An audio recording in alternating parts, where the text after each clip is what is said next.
Hello my dear students, welcome to our channel BS nursing academy. আজকে আমি তোমাদের সালোক সংশ্লেষ নিয়ে আলোচনা করব।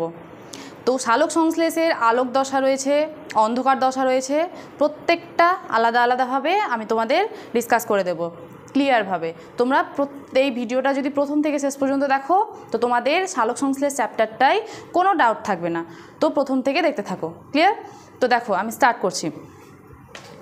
তো দেখো আমি বললাম কি সালোক সংশ্লেষ কথাটা। আচ্ছা, সালোক সংশ্লেষ কোথায় হয়? আমরা জানি যে সালোক সংশ্লেষ হয় যে কোনো সজীব উদ্ভিদ কোষে। যে কোনো সজীব উদ্ভিদ কোষে কি হয়? সালোক সংশ্লেষ হয়। এই সালোক সংশ্লেষ হওয়ার কারণ কি? এই সালোক সংশ্লেষ হওয়ার ফলেই কি করে যে কোনো উদ্ভিদ অর্থাৎ গাছপালা কি করে নিজের খাবার নিজেদের দেহেই তৈরি করে, এবং সেই খাবার কি করে আমরা অর্থাৎ আমরা যে প্রাণীরা আমরা সেই খাবারের উপরে ডিপেন্ডেন্ট। সেই খাবার খেয়ে আমরা কি হয় আমরা নিজেদের এই যে জীবন ধারণ করে থাকি। এই যে সালোক সংশ্লেষ যদি না হতো তাহলে পরিবেশে কী হতো না, কোনো খাবার উৎপন্ন হতো না। আর যদি কোনো খাবার উৎপন্ন না হতো তাহলে এই জীবজগৎটাই বেঁচে থাকতো না। আচ্ছা, তো সালোক সংশ্লেষ প্রক্রিয়ার জন্য আমরা খাবার পাচ্ছি, অর্থাৎ খাবারের ওপরে আমরা ডিপেন্ড করছি এই সালোক সংশ্লেষ হওয়ার ফলে।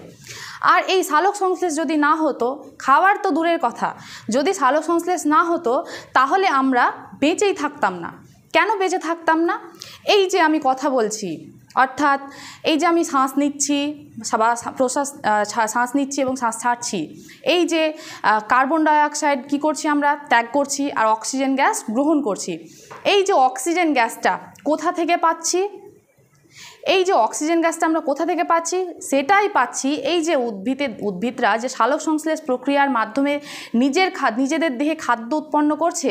এবার উৎপন্ন করার ফলে তারা যে অক্সিজেনটা ত্যাগ করে দিচ্ছে, তাদের বর্জ্য পদার্থ হিসাবে অক্সিজেনটা ত্যাগ করে দিচ্ছে, সেই অক্সিজেনটা আমরা কি করছি নিজেদের স্বার্থে অর্থাৎ নিজেদের প্রয়োজনে, যে কোনো সজীব জীব নিজেদের প্রয়োজনে সেটা কি করছে গ্রহণ করছে, অর্থাৎ আমরা সেই অক্সিজেনটা গ্রহণ করছি।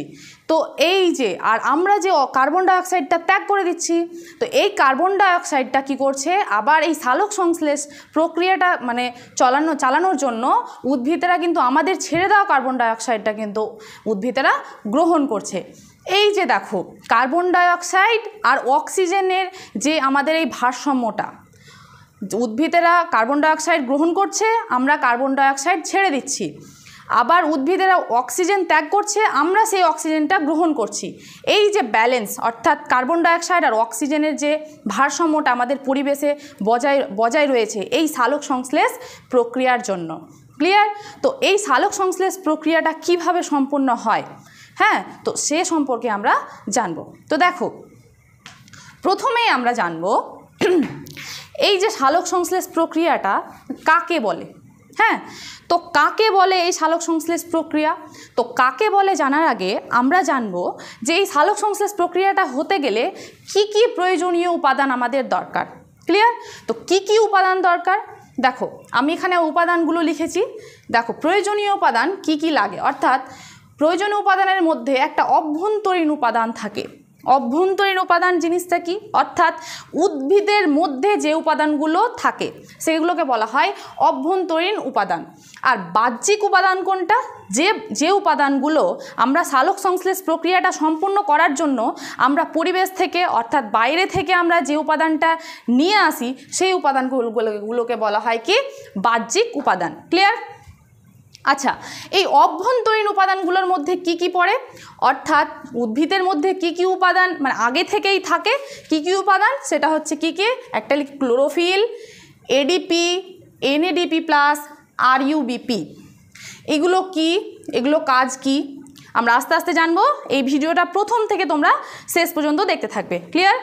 আচ্ছা, এবার প্রয়োজনীয় উপাদানের মধ্যে কি বললাম? বাহ্যিক উপাদান। বাহ্যিক উপাদান বলতে বাইরে থেকে যে উপাদানগুলো আমরা সালোক সংশ্লেষ প্রক্রিয়াটা সম্পূর্ণ করার জন্য ব্যবহার করি। কি কি উপাদান? একটা হচ্ছে সূর্যালোক, একটা কার্বন ডাইঅক্সাইড আর কি জল। এই দুটো এই তিনটে উপাদান কিন্তু খুব ভালো করে মাথায় রাখবে। আচ্ছা, এই বস্তুগুলো আমাদের দরকার, মানে সালোক সংশ্লেষ প্রক্রিয়াটা সম্পূর্ণ করার জন্য এই উপাদানগুলো আমাদের দরকার। আচ্ছা, সালোক সংশ্লেষ প্রক্রিয়াটার যদি আমরা একটা কি করি, সমীকরণ যদি আমরা মাথায় রাখতে পারি, জাস্ট একটা সমীকরণ যদি আমরা মাথায় রাখতে পারি, তাহলে সালোক সংশ্লেষ প্রক্রিয়াটা আমরা খুব সহজভাবে আমাদের চোখের সামনে ভেসে উঠবে, খুব সহজ প্রসেস। আচ্ছা, কি করে আমরা সমীকরণটা মনে রাখবো? যদি পসিবল হয় তো তোমরা একটু খাতায় যদি নিজে লিখে লিখে প্র্যাকটিস করো সমীকরণটা নিজে নিজে, তাহলে তোমরা দেখবে দুই একবার লিখে লিখে যদি প্র্যাকটিস করো তো তোমাদের মুখস্থ হয়ে যাবে। আচ্ছা, আমাদের মুখস্থ করার দরকার নেই, আমরা জাস্ট দেখবো কি করে হয়। আচ্ছা দেখো, এই দেখো আমি এখানে সমীকরণটা লিখেছি, তো এই সমীকরণটা কি করে হয় তো দেখো আমি ক্লিয়ারভাবে বলে দিচ্ছি। দেখো কি বললাম, এখানে দেখো 6 অণু কার্বন ডাইঅক্সাইড লেগেছে, এখানে কি কি লেগেছে, জাস্ট 6 অণু কার্বন ডাইঅক্সাইড লেগেছে, আর কি লেগেছে 12 অণু জল। তাহলে কি বললাম, 6 অণু কার্বন ডাইঅক্সাইড আর 12 অণু জল ব্যবহার করা হয়েছে। তারপরে আর কি ব্যবহার করা হয়েছে, কি বলেছে, নির্দিষ্ট তরঙ্গ দৈর্ঘ্যের আলো, আর কি বলছে, ক্লোরোফিল। আচ্ছা, আমরা জানি সালোক সংশ্লেষ কোথায় সম্পূর্ণ হয়, পাতায় সম্পূর্ণ হয়। আচ্ছা, পাতায় আমরা জানি কি থাকে, কোন রঞ্জক থাকে, ক্লোরোফিল রঞ্জক থাকে, প্লাস্টিড থাকে, প্লাস্টিড কি হয়, ক্লোরোফিল থাকে।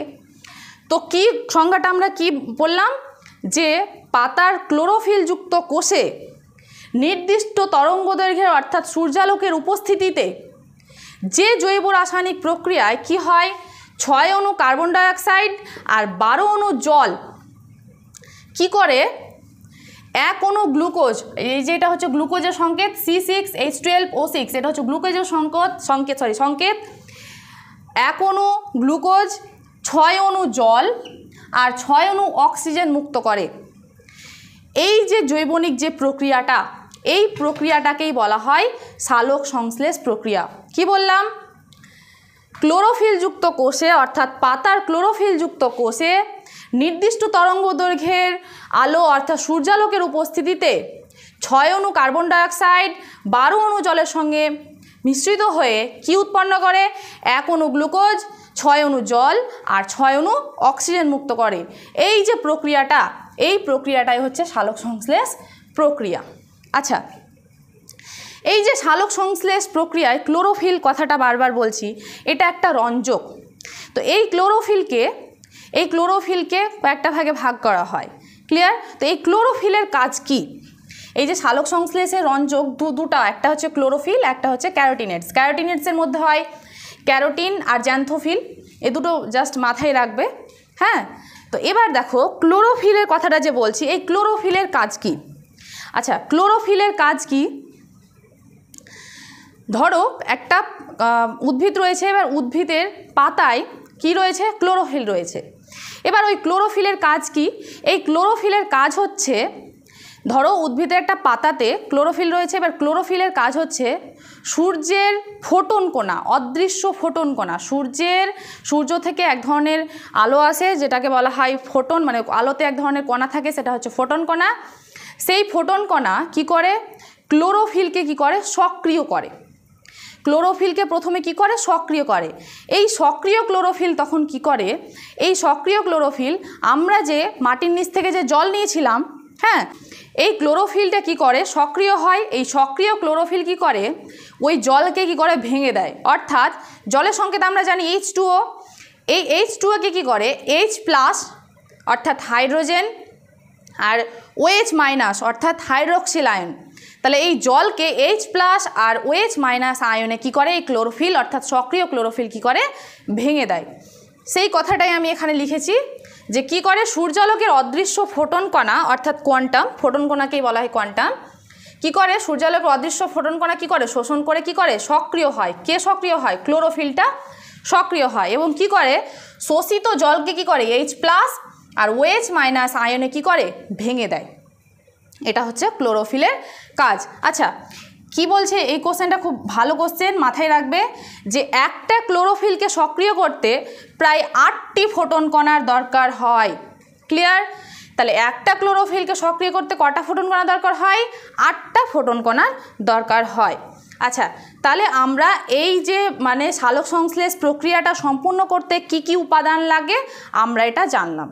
আচ্ছা, এই যে সালোক সংশ্লেষ চ্যাপ্টারটা, এই সালোক সংশ্লেষের চ্যাপ্টারের খুব বেসিক কিছু কিছু কোশ্চেন রয়েছে, খুব ইম্পর্টেন্ট কোশ্চেনগুলো আমি এখানে লিখেছি। দেখো আমি একে একে বলে দিচ্ছি, খুবই ইম্পর্টেন্ট।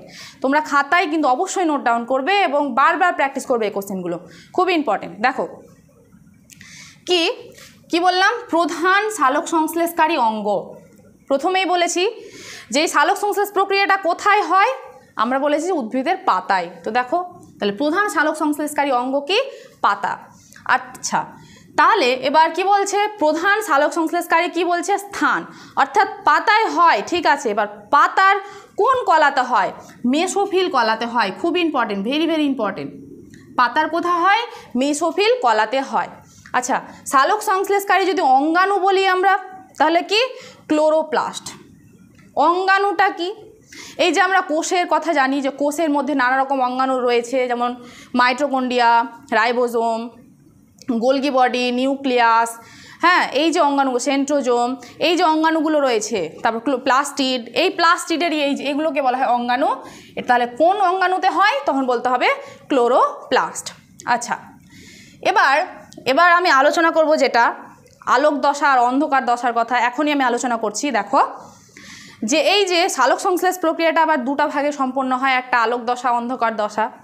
তো এই যে আলোক দশা আর অন্ধকার দশা, আলোক দশা পাতার কোথায় হয়, তো বলতে হবে গ্রানায়, ক্লোরোপ্লাস্টের গ্রানায়। আর অন্ধকার দশা কোথায় হয়, তখন বলতে হবে স্ট্রোমায়। ক্লিয়ার? এই যে সালোক সংশ্লেষ প্রক্রিয়াটা, এই সালোক সংশ্লেষ প্রক্রিয়ার একক কি, তখন বলতে হবে কোয়ান্টোজোম। খুব ইম্পর্টেন্ট, ভেরি ভেরি ইম্পর্টেন্ট। আচ্ছা, এই যে সালোক সংশ্লেষ প্রক্রিয়াটা দুটো আলোর উপর খুব ভালো কাজ করে। কি কি আলো, অর্থাৎ কি কি বর্ণালী, নীল আর লাল, এই দুটো আলোই কিন্তু খুব ভালো সালোক সংশ্লেষ হয়। ক্লিয়ার? এটা মাথায় রাখো, খুব ইম্পর্টেন্ট কোশ্চেন, এগুলো সবগুলোই খুব ইম্পর্টেন্ট। আচ্ছা, আমরা তো জানি যে উদ্ভিদেরাই সালোক সংশ্লেষ করে, কিন্তু কিছু কিছু প্রাণী রয়েছে, প্রাণীরাও কিন্তু সালোক সংশ্লেষ প্রক্রিয়ায় অংশগ্রহণ করে, অর্থাৎ নিজের খাদ্য নিজেরাই তৈরি করে। কি কি প্রাণী, এই দুটো খুব ইম্পর্টেন্ট, কি, ইউগ্লিনা আর ক্রাইসামিবা। ক্লিয়ার? আচ্ছা, এমন কিছু ব্যাকটেরিয়া রয়েছে, সেই ব্যাকটেরিয়াগুলো কিন্তু সালোক সংশ্লেষ প্রক্রিয়ায় অংশ নেয়। কি কি ব্যাকটেরিয়া, এই যে ব্যাকটেরিয়াটার নাম মনে রাখবা, কি, রোডোস্পাইরিলাম। ক্লিয়ার? এবার কি বলছে, সালোক সংশ্লেষ আমরা জানি সমস্ত উদ্ভিদ কি করে, সালোক সংশ্লেষ প্রক্রিয়ায় অংশগ্রহণ করে, কিন্তু কিছু কিছু উদ্ভিদ রয়েছে যারা সালোক সংশ্লেষ প্রক্রিয়ায় অংশগ্রহণ করতে পারে না, অর্থাৎ সালোক সংশ্লেষ করতে পারে না। কি কি উদ্ভিদ, ছত্রাক, তারপরে কি বললাম, কাসকিউটা আর র্যাফলেসিয়া। আচ্ছা, এই যে র্যাফলেসিয়ার কথাটা বলছি, র্যাফলেসিয়াটা কি, তো তোমরা অবশ্যই কমেন্ট বক্সে উত্তরটা আমাকে জানাবা, র্যাফলেসিয়াটা কি। ক্লিয়ার? আচ্ছা, মূলে ঘটে আমি মানে সংক্ষেপে লিখেছি, অর্থাৎ সালোক সংশ্লেষ মূলে ঘটে। আমরা জানি পাতায় ঘটে, হ্যাঁ, কিন্তু কিছু কিছু উদ্ভিদের কি হয়, হ্যাঁ, কি মূলে সালোক সংশ্লেষ ঘটে। কি কি উদ্ভিদদের ক্ষেত্রে, অর্থাৎ কোন কোন শ্রেণীর উদ্ভিদের ক্ষেত্রে, টিনোস্পোরা আর অর্কিড জাতীয় উদ্ভিদের ক্ষেত্রে কি হয়, মূলে সালোক সংশ্লেষ ঘটে। আচ্ছা, এই যে ক্লোরোফিলের কথাটা বলছিলাম, প্রধান সালোক সংশ্লেষকারী রঞ্জক, এই ক্লোরোফিল যদি না থাকে তা সালোক সংশ্লেষ প্রক্রিয়াটা সম্পূর্ণ হবে না। এই যে ক্লোরোফিলে কেন্দ্রীয় পরমাণু কি থাকে, অর্থাৎ ক্লোরোফিলে মেন পরমাণুটা কি থাকে, বলতে হবে কি, ম্যাগনেসিয়াম। খুবই ইম্পর্টেন্ট। আচ্ছা, এই যে পাতায় কি বলছে, সূর্য থেকে তো রশ্মি আসছে, প্রায় 83% রশ্মি কি হয়, পাতা শোষণ করে, কিন্তু মাত্র সালোক সংশ্লেষ প্রক্রিয়ায় অংশগ্রহণ করে প্রায় 0.5 থেকে 3.5%। ক্লিয়ার? কি বললাম, সূর্যালোক থেকে মানে অর্থাৎ সূর্য থেকে রশ্মি কী করে, পাতা কী করে, প্রায় 83% রশ্মি কী করে, শোষণ করে, কিন্তু সালোক সংশ্লেষ প্রক্রিয়ায় ব্যবহৃত হয় মাত্র 0.5 থেকে 3.5% আলো। আচ্ছা, এই যে কথাগুলো বললাম সালোক সংশ্লেষের ব্যাপারে, এটা হচ্ছে এক সালোক সংশ্লেষ প্রক্রিয়া। এই সালোক সংশ্লেষ প্রক্রিয়াকে দুই ভাগে ভাগ করা হয়, অর্থাৎ সালোক সংশ্লেষ প্রক্রিয়াটা দুটো পর্যায়ে সম্পন্ন হয়। কি কি, একটা হচ্ছে আলোক দশা আর একটা হচ্ছে অন্ধকার দশা।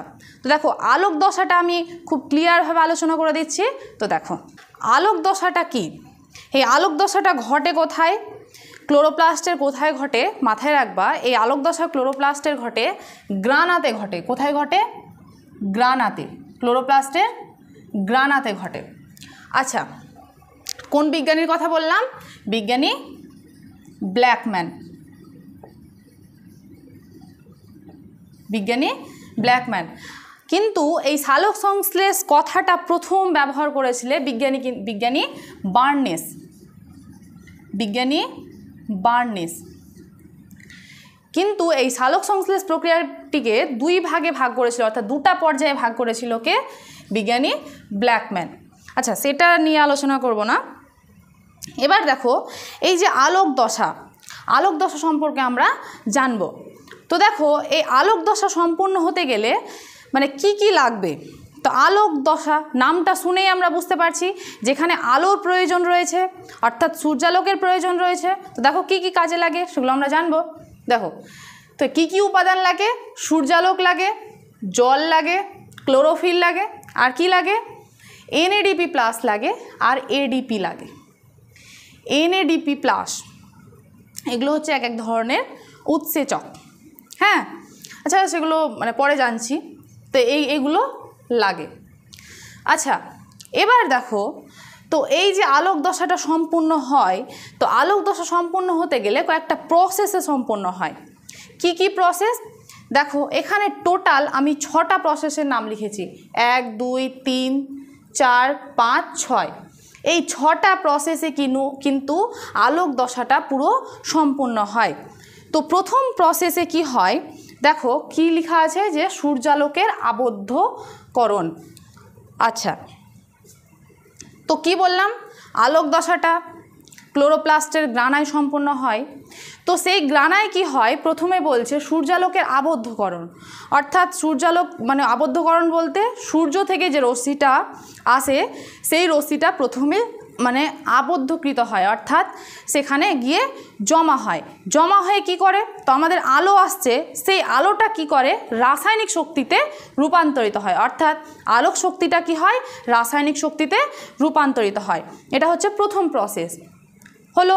এবার পাতায় তো ওখানে আলোক শক্তির মানে আলোক শক্তিটা রাসায়নিক শক্তিতে রূপান্তরিত হলো, ঠিক আছে। এবার সেকেন্ড স্টেপে কি হয়? ক্লোরোফিলের সক্রিয়করণ। যে কথাটা একটু আগেই আমি বললাম, ক্লোরোফিলের সক্রিয়করণ মানে সূর্যালোক থেকে যে একটা রশ্মি আসে, হ্যাঁ, সেই রশ্মিতে এক ধরনের কণা থাকে, সেটা হচ্ছে ফোটন কণা। সেই ফোটন কণাটা কি করে? ক্লোরোফিলকে অর্থাৎ নিষ্ক্রিয় ক্লোরোফিলকে কি করে? সক্রিয় করে। এই যে দেখো, সেম কথাটা এখানে লেখা আছে কি? নিষ্ক্রিয় ক্লোরোফিলকে কি করে? সূর্যালোকের ফোটন কণা কি করে? সক্রিয় করে, অর্থাৎ সক্রিয় ক্লোরোফিলে পরিণত করে। এবং ক্লোরোফিলের লাস্ট কক্ষে যে ইলেকট্রনগুলো থাকে, সেই ইলেকট্রনগুলো কি করে? লাস্ট কক্ষপথ থেকে বেরিয়ে যায়, অর্থাৎ ইলেকট্রন ত্যাগ করে। তো ইলেকট্রনটা ত্যাগ করে লিখলাম, হলো। তো সেকেন্ড স্টেপে কি হলো? ক্লোরোফিলের সক্রিয়করণ ঘটলো। এবার তারপরে থার্ড স্টেপে কি হয়? ক্লোরোফিল যে সক্রিয়করণ মানে সক্রিয় হলো, তো এবার ক্লোরোফিল সক্রিয় হয়ে কি করবে? এর আগে আমি বললাম যে ক্লোরোফিল যখন সক্রিয় হয়ে গেল, তো আমরা মাটির নিচ থেকে যে জল নিয়েছিলাম সেই জলকে অর্থাৎ H2O-কে কী করে? H+ আর OH- আয়নে কি করে? ভেঙে দেয়। কে ভেঙে দেয়? এই সক্রিয় ক্লোরোফিল। কি বললাম? এই সক্রিয় ক্লোরোফিল কি করে? এই যে জল, এই জলকে কি করে? H+ আর OH- আয়নে ভেঙে দেয়। এই যে জলের ভাঙন, এই প্রক্রিয়াটাকে বলা হয় ফটোলাইসিস। কি বলা হয়? ফটোলাইসিস। এই বিক্রিয়াটাকে কিন্তু হিল বিক্রিয়াও বলা হয়। এই টোটাল বিক্রিয়াটাকে কি বলা হয়? হিল বিক্রিয়া বলা হয়। কেন? এই বিক্রিয়াটা বিজ্ঞানী হিল অর্থাৎ বিজ্ঞানী রবিন হিল এই বিক্রিয়াটা আবিষ্কার করেছিল, তাই জন্য এই বিক্রিয়াটাকে বলা হয় হিল বিক্রিয়া। ক্লিয়ার? আচ্ছা, এবার এই যে H+ আয়নটা উৎপন্ন হলো, হ্যাঁ, তো এই H+ আয়ন এবার কি করছে দেখো। এই যে প্রথমে উপাদান আমি বলেছিলাম NADP লাগে, মানে প্রয়োজনীয় উপাদান হিসাবে কি লাগে? NADP লাগে। এর ফুল ফর্মগুলো তোমরা মাথায় রাখবা। এর ফুল ফর্ম কি? Nicotinamide adenine dinucleotide phosphate. কি বললাম? Nicotinamide adenine dinucleotide phosphate.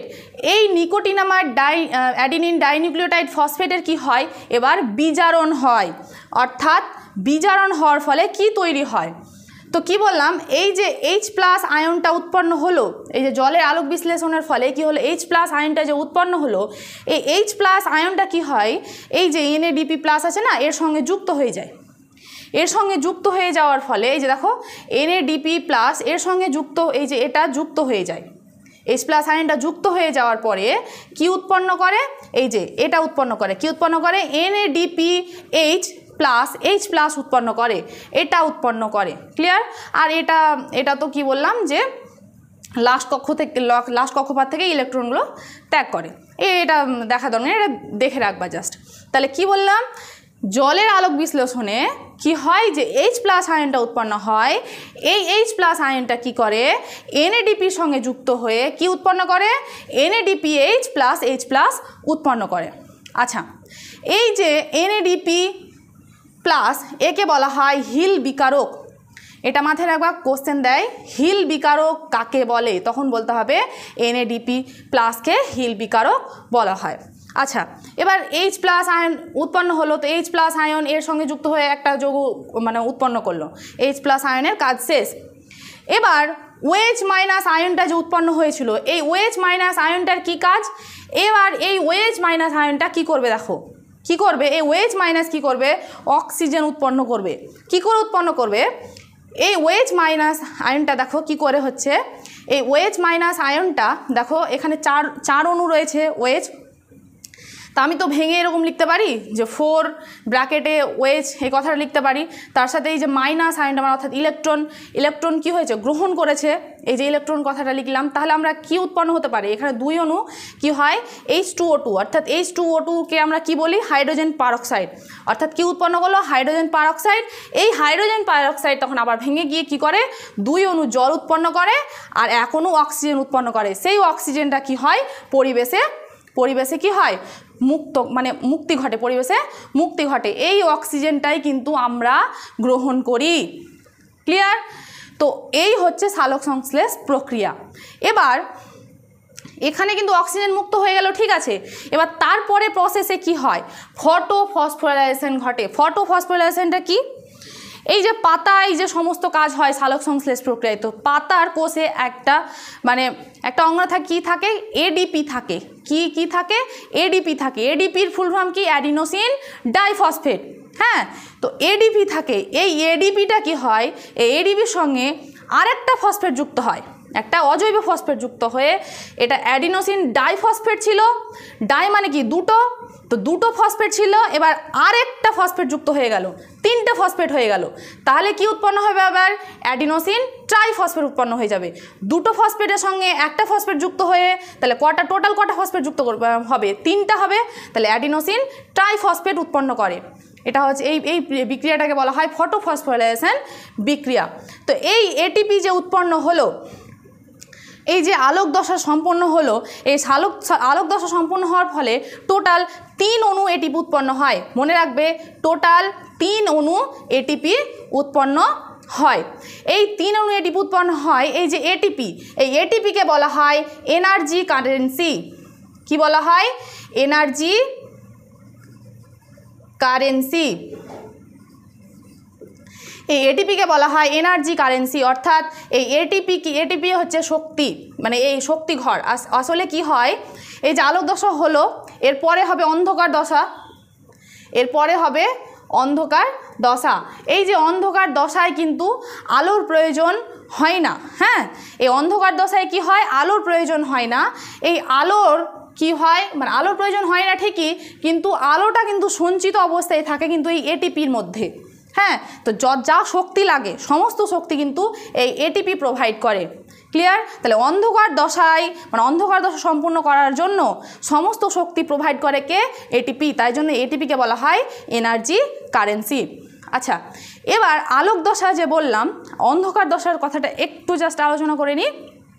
অন্ধকার দশায় কি হয়, কি বললাম, অন্ধকার দশা কিন্তু কি বললাম যে অন্ধকারে হয়, এটা কিন্তু ব্যাপার না। অন্ধকার দশা কি হয়, আলোক দশার পরে সম্পূর্ণ হয়। কারণ অন্ধকার দশা সম্পূর্ণ হতে গেলে আলোক দশায় যেগুলো উপাদান মানে উৎপন্ন হয়, সেই উপাদানগুলো কিন্তু অন্ধকার দশায় কাজে লাগে। ক্লিয়ার? এবার দেখো, আমি আলোচনা করবো এবার অন্ধকার দশা নিয়ে। তো দেখো দশাটা কি, অন্ধকার দশা নিয়ে আমি আলোচনা করব এখন। তোমাদেরকে একটা কথা বলার আছে যে তোমরা যদি এইভাবে প্রত্যেকটা চ্যাপ্টার ওয়াইজ, প্রত্যেকটা টপিক ওয়াইজ যদি তোমরা এরকমভাবে ক্লাস করতে চাও, তাহলে আমাদের online coaching centre BS nursing একাডেমিতে তোমরা অবশ্যই অ্যাডমিশন নিতে পারো। স্ক্রিনে দেওয়া নাম্বারে তোমরা কন্ট্যাক্ট করে অ্যাডমিশন নিতে পারো। এখানে এখন আমাদের চলছে স্পেশাল 40টা মক টেস্ট, যেটা একদিন পর পর না হচ্ছে পরীক্ষার আগের দিন পর্যন্ত, এবং স্পেশালি এখানে নানা রকম প্রত্যেকটা সাবজেক্টের, তোমাদের জিএনএম এএনএমের প্রত্যেকটা সাবজেক্টের, life science, physical science, math, তারপরে জিকে, রিজনিং, ইংলিশ, প্রত্যেকটা সাবজেক্টের সাজেশন সহ মাত্র 299 টাকায় তোমরা যদি নিতে চাও তো অবশ্যই ডেসক্রিপশনে যে নাম্বারটা দেওয়া আছে সেখান থেকে তোমরা কন্ট্যাক্ট করতে পারো। তো দেখো, আমি আলোচনা করছি এখন অন্ধকার দশা নিয়ে। আচ্ছা, এই অন্ধকার দশা কোথায় হয়? এই অন্ধকার দশা হয় ক্লোরোপ্লাস্টের স্ট্রোমায়। কোথায় সম্পন্ন হয়? ক্লোরোপ্লাস্টের স্ট্রোমায়। আচ্ছা, এই অন্ধকার দশাটা সম্পূর্ণ হতে গেলে কি কি উপাদান লাগে? এই অন্ধকার দশায় কি কি উপাদান লাগে? দেখো, এখানে অন্ধকার দশা কথাটা শুনেই মনে লাগছে যে কি এখানে সূর্যালোকের প্রয়োজন হয় না। আচ্ছা, তো এখানে সূর্যালোকের প্রয়োজন নেই, তো কি কি উপাদান লাগে সেটা আমরা জানবো। কি কি উপাদান লাগে? কার্বন ডাইঅক্সাইড, আরইউবিপি, আরইউবিপির ফুল ফর্ম কি? Ribulose bisphosphate. আচ্ছা, তারপরে আর কি লাগে? এই যে আলোক দশায় উৎপন্ন হয়েছিল যে NADPH, সেই NADPHটা লাগে। আর কি লাগে? আলোক দশায় আর একটা জিনিস উৎপন্ন হয়েছিল। কি উৎপন্ন হয়েছিল? ATP উৎপন্ন হয়েছিল, সেই ATPটাও লাগে অন্ধকার দশায়। আচ্ছা, এই যে অন্ধকার দশাটা, এই অন্ধকার দশাটা সম্পূর্ণ হতে গেলে কয়েকটা প্রসেস রয়েছে। সেম প্রসেস আলোক দশার মতো অন্ধকার দশায়ও কিছু প্রসেস রয়েছে। কি কি প্রসেস? মাত্র 3টে প্রসেস। খুব সহজে বুঝতে পারবে, ঠিক আছে? তো দেখো, প্রথমে কি হয়? কার্বন ডাইঅক্সাইডের কি বলছে? স্থিতিকরণ এবং PGA গঠন। কার্বন ডাইঅক্সাইডের স্থিতিকরণ। আচ্ছা, কার্বন ডাইঅক্সাইডের স্থিতিকরণ মানেটা কি? এই যে প্রথমে বললাম যে অন্ধকার দশা সম্পূর্ণ হতে গেলে কার্বন ডাইঅক্সাইড প্রয়োজন। সেই কার্বন ডাইঅক্সাইড কি করে? আরইউবিপি অর্থাৎ রাইবিউলেজ বিসফসফেট, এই যে রাইবিউলেজ বিসফসফেটের সঙ্গে যুক্ত হয়ে কয় অণু কার্বন ডাইঅক্সাইড যুক্ত হয়? 6 অণু কার্বন ডাইঅক্সাইড 6 অণু আরইউবিপি সঙ্গে যুক্ত হয়ে কি উৎপন্ন করে? 12 অণু PGA উৎপন্ন করে। কার উপস্থিতিতে? একটা উৎসেচকের উপস্থিতিতে। সেই উৎসেচকটার নাম কি? রুবিস্কো উৎসেচক। কি? রুবিস্কো উৎসেচক। এই রুবিস্কো উৎসেচকের সাহায্যে কি করে? 12 অণু PGA উৎপন্ন করে। ক্লিয়ার? এবার এই যে PGA উৎপন্ন করলো, কিন্তু এখানে কিন্তু কার্বন থাকে কিন্তু 3 অণু, ঠিক আছে? 3 অণু কার্বন থাকে। আর এই যে আরইউবিপিটা যে ছিল, এটা কিন্তু আরইউবিপিটা কিন্তু 5 অণু আরইউবিপি ছিল, আর উৎপন্ন করে কিন্তু 3 অণু কার্বন যুক্ত PGA উৎপন্ন করে। আচ্ছা, এবার PGA উৎপন্ন হলো। এবার PGA উৎপন্ন হওয়ার পর কি হয়? সেকেন্ড স্টেপে এই PGA-র বিজারণ শুরু হয়। আচ্ছা, বিজারণ শুরু হয় মানে এখানে কিছু কিছু জিনিস অ্যাড হয়, তারপরে কিছু একটা জিনিস উৎপন্ন হবে, এটাই তো বিজারণ। তো কি উৎপন্ন হয়? এই যে 12 অণু PGA উৎপন্ন হয়েছে, এই 12 অণু PGA কি করে? এই যে ATP তো লাগছে, যেটা আলোক দশায় উৎপন্ন হয়েছিল ATPটা, ওই 12 অণু PGA 12 অণু ATPর সঙ্গে যুক্ত হয়। আর কি যুক্ত হয়? এই যে NADPH, এই NADPH মানে +H+, যেটা আলোক দশা উৎপন্ন হয়েছিল সেটা যুক্ত হয়। কত অণু যুক্ত হয়? কিন্তু 12 অণু। প্রত্যেকটাই দেখো কিন্তু 12 অণু করে যুক্ত হচ্ছে। এটাকে H+, মানে এটাকে এরকমও বলতে পারো, NADPH+H+ও বলতে পারো, বা এখানে তোমরা H+ও দিতে পারো বা 2+ও দিতে পারো, একই কথা। আচ্ছা, তাহলে কি বললাম? 12 অণু PGA এর সঙ্গে 12 অণু ATP যুক্ত হয়, আর 12 অণু NADPH+H+ যুক্ত হয়। এতগুলো যুক্ত হওয়ার পরে কি উৎপন্ন করে? 12 অণু PGALD উৎপন্ন করে। 12 অণু কি উৎপন্ন করে? PGALD এলডি উৎপন্ন করে। আর কি উৎপন্ন করে? 12 অণু NADPH প্লাস উৎপন্ন করে আর 12 অণু ADP উৎপন্ন করে। আচ্ছা, এই যে PgALD উৎপন্ন করলো, এই PgALD এবার কি করে দেখো, এই 12 অণু PgALD কিন্তু একটা খেলা খেলে। এই 12 অণু PgALD থেকেই কিন্তু আমাদের গ্লুকোজ উৎপন্ন হয়, কিন্তু এই 12 অণু PgALD কিন্তু গ্লুকোজ উৎপন্ন করে দেয় না, কিছু আবার মাত্র 2 অণু মানে PgALD গ্লুকোজ উৎপন্ন করে, আর বাকি 10 অণু কী করে? আবার সেম আগের প্রসেসে, অর্থাৎ কোথায় ফিরে যায়? এই যে RUBP-তে ফিরে যায়। হ্যাঁ, কি করে হয় দেখো, এই যে 12 অণু, এখানে দেখো RUBP-র পুনঃসংশ্লেষ, এই যে 12 অণু PgALD যে উৎপন্ন হলো, এই 12 অণু PgALD কি করে? এখান থেকে 2 অণু PgALD বেরিয়ে যায়, ঠিক আছে? আর পড়ে থাকে কত? 10 অণু PgALD। এই 10 অণু PgALD কি করে? কেলভিন চক্রের মাধ্যমে কি করে? আবার 6 অণু RUBP-তে পরিণত হয়। এটা কিন্তু পাঠ হয়ে গেল। হ্যাঁ, এবার এই যে 2 অণু মানে PgALD-র কথা বললাম, মাত্র এই 2 অণু PgALD থেকে কিন্তু গ্লুকোজ উৎপন্ন হয়, অর্থাৎ C6H12O6, অর্থাৎ গ্লুকোজ উৎপন্ন হয় মাত্র এই 2 অণু PgALD থেকে। আচ্ছা, তো এই যে চক্রটা, যে কথাটা বললাম, 10 অণু PgALD থেকে আবার 6 অণু RUBP উৎপন্ন হলো, এই চক্রটাকে বলা হয় কেলভিন চক্র বা C3 চক্র। আচ্ছা, এই যে C3 চক্র বা কেলভিন চক্র কথাটা যে বলছি, এই কেলভিন চক্রে দেখো একটা জিনিস, দেখো এই সমীকরণটা থেকে একটা জিনিস ক্লিয়ার হয়ে যাবে। কি বলছে? প্রতিটি চক্রে 1 অণু কার্বন ডাইঅক্সাইড, 1 অণু, সরি 2 বার লিখেছি, 1 অণু কার্বন ডাইঅক্সাইড ও 1 অণু RUBP-র সঙ্গে কি হয়? 3 অণু কিউ যুক্ত হয়, ATP যুক্ত হয়, ATP ও 2 অণু NADPH প্লাস H প্লাস দরকার হয় একটা চক্রে। কি বললাম? একটা চক্রে কি হয়? 1 অণু কার্বন ডাইঅক্সাইডের সঙ্গে 1 অণু RUBP আর তার সঙ্গে 3 অণু ATP যুক্ত হয় আর 2 অণু NADPH প্লাস H প্লাস যুক্ত হয়। এটা হচ্ছে একটা চক্রে।